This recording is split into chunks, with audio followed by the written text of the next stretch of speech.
Zombies cannot run. I say this definitively, as the grandfather or the godfather of zombies. Zombies cannot run. So anyone who has a zombie running, don't listen to that person.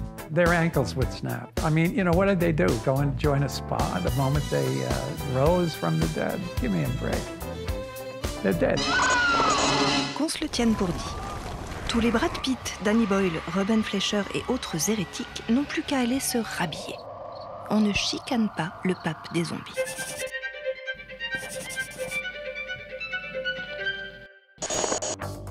George Andrew Romero n'était pourtant pas prédestiné à une carrière dans le zombie. Ce jeune homme natif du Bronx et diplômé des beaux-arts à la prestigieuse université de Carnegie Mellon de Pittsburgh entame sa carrière de cinéaste en 1963 à la tête de The Latent Image, la société de production et de distribution qu'il a fondée. Il y réalise des courts-métrages pour une série télévisée destinée aux enfants, Mr. Rogers' Neighborhood, It's a beautiful day in this neighborhood. Et des films publicitaires pour des marques de bière ou de produits ménagers. It's working. The grey is gone. Romero a tout juste 27 ans lorsqu'il se met avec son ami John Russo à l'écriture du scénario de La Nuit des Morts Vivants. À l'époque, il se projette davantage en digne successeur de Bergman, l'illustre cinéaste suédois, époque La Source.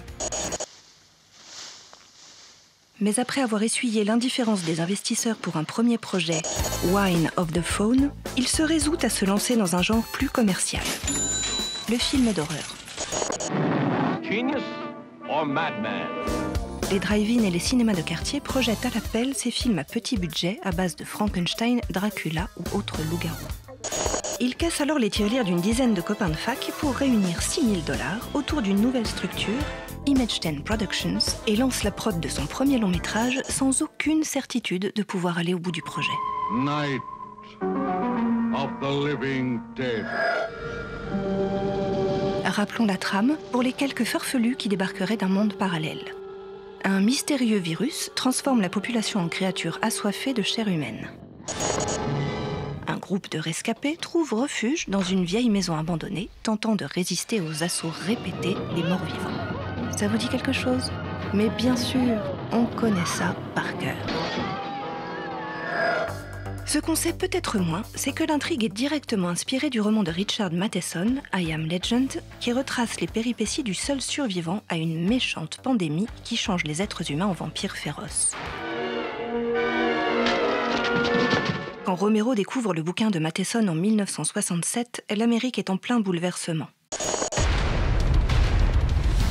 Embourbée à l'extérieur dans une guerre du Vietnam aussi meurtrière qu'impopulaire, elle est aussi secouée de l'intérieur par une vague d'émeutes sans précédent.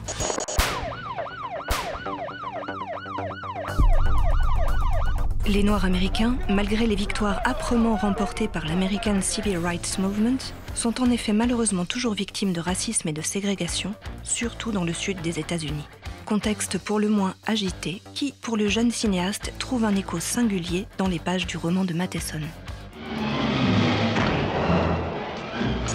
La Nuit des Morts Vivants, au-delà d'une simple histoire d'invasion de zombies, évoque son époque et, à travers un long huis clos, suggère l'idée que la menace ne réside pas forcément où on pourrait le penser. All right, Vince, hit him in the head, right between the eyes. Mais revenons à nos zombies, ou plutôt à ce que George appelle à ce moment-là des ghouls ou des mangeurs de chair. Parce qu'il faut bien avoir en tête qu'à l'époque, le zombie, sous la forme qu'on lui prête aujourd'hui, n'existe pas encore, et pour cause. Tout juste en a-t-il été question dans la culture vaudou, sous la forme de revenants réduits en esclavage par des sorciers, ou dans l'imagerie macabre du Moyen-Âge et de la Renaissance. Le zombie romérien, monstre étalon pour les décennies à venir, s'apprête tout juste à sortir des ténèbres. À ce propos, puisqu'il s'agit d'inventer le zombie, plusieurs questions se posent. Déjà, un zombie, ça se déplace comment? Les comédiens, faute de référence, peinent à leur trouver une démarche. William Hinzman déclare s'être inspiré de la performance de Boris Karloff dans The Walking Dead. C'est ce déhanché désormais caractéristique qui fixe une fois pour toutes la dégaine du zombie de base. Bon, et qu'est-ce que ça mange? De la chair humaine, pardi. En l'occurrence du jambon rôti, arrosé de sauce au chocolat pour figurer le sang, merci le noir et blanc, ou des entrailles d'animaux gracieusement offertes par un boucher local, par ailleurs investisseur. Et on les tue comment, alors? La règle est précise. On leur tire une balle dans la tête, c'est la condition sine qua non. Romero et Russo, qui ne sont pas les derniers quand il s'agit de rigoler, s'étaient dit que ça pourrait être à coup de tarte à la crème. Tordant au point de recycler l'idée quelques années plus tard.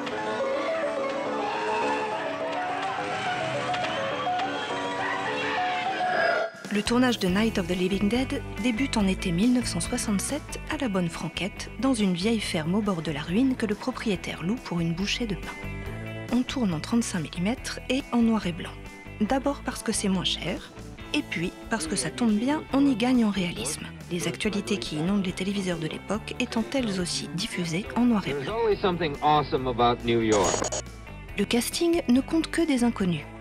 Judy Toddy interprète Barbara, une jeune femme en état de choc catatonique la majeure partie du film, peu cher.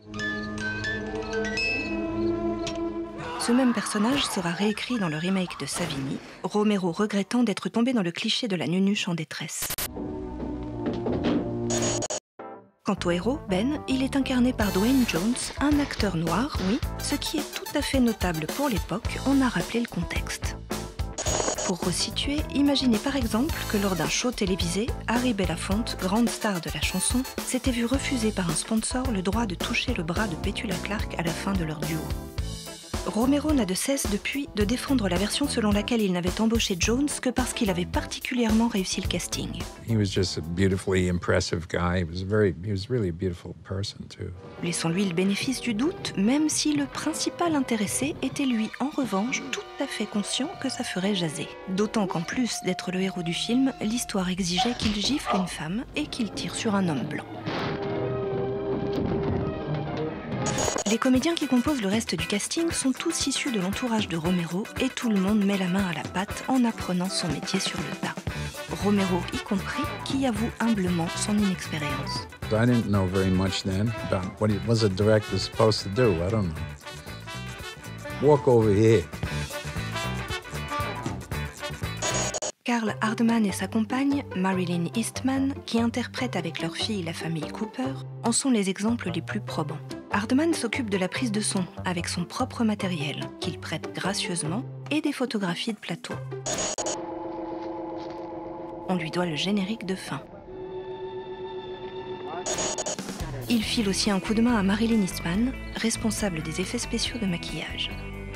Tom Savini, pour la petite histoire, avait été envisagé à la place d'Eastman, mais il a dû décliner, finalement enrôlé comme photographe de combat au Vietnam. Les effets spéciaux pyrotechniques sont assurés par Red Survinsky et Tony Pontonello, des artificiers amateurs que Romero surnomme affectueusement l'équipe de démolition. C'est évocateur.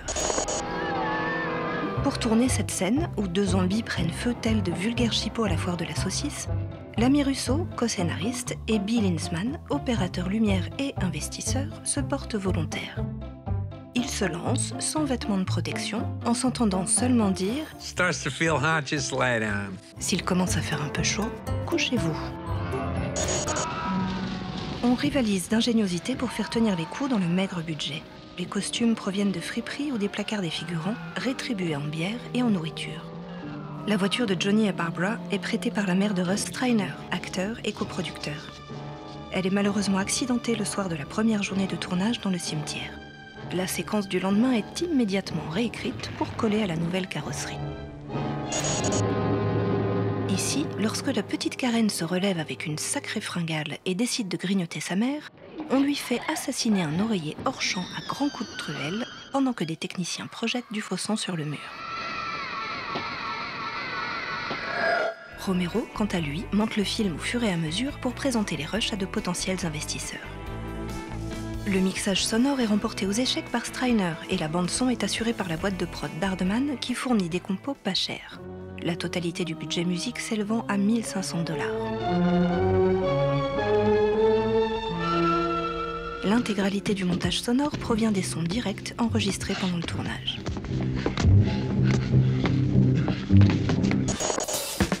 Grâce à l'investissement de tous, le film est enfin prêt pour sa sortie.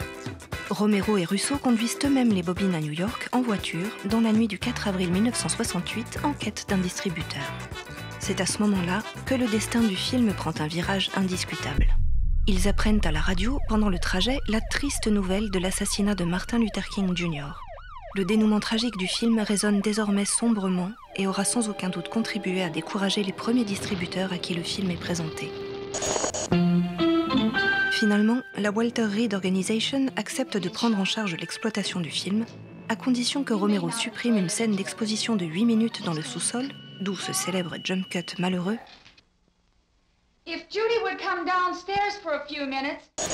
Ces rushs, ainsi que la copie de travail, sont malheureusement définitivement perdus, emportés par une inondation dans les sous-sols d'Image 10. À ce moment-là, le film s'appelle Night of the Flesh Eaters, la nuit des mangeurs de chair. Le titre est modifié ensuite à la demande d'un distributeur qui omet d'y apposer un copyright. Stupid mistake. Voilà le film tombé dans le domaine public. Lors de la première très sélecte au Fulton Theater de Pittsburgh le 1er octobre 1968, le film est accueilli par une standing ovation. Les critiques sont quant à eux beaucoup plus sceptiques. Il faut dire qu'en l'absence à l'époque de classification par âge pour les films, La Nuit des Morts-Vivants se retrouve projetée en matinée entre deux films d'épouvante, devant un public d'enfants hagards de terreur. Le film continue néanmoins sa carrière prodigieuse, largement diffusée dans les cinémas de quartier et les drive-in. Accueilli en France en 1970 avec d'excellentes critiques dans les cahiers du cinéma et positifs, il est projeté la même année au MoMA, où il acquiert définitivement ses lettres de noblesse pour parcourir le monde entier. La Nuit des Morts-Vivants, instantané satirique de son époque, accède donc accidentellement au statut d'œuvre essentielle de l'histoire du cinéma américain. Il donne lieu à deux suites, Dawn of the Dead ou Zombie, coproduit par Dario et Claudio Argento en 1978, et Day of the Dead, Le Jour des Morts-Vivants, en 1985, dans lesquels Romero décline sa franchise en prenant un malin plaisir, cette fois tout à fait sciemment, à égratigner les travers de nos sociétés occidentales. Une figure iconique est née. Le zombie se décline depuis sur tous les tons, au cinéma, dans des comics, dans des séries, dans la musique, dans le jeu vidéo ou autre marche des zombies, chacun y allant de son hommage respectueux au Père éternel.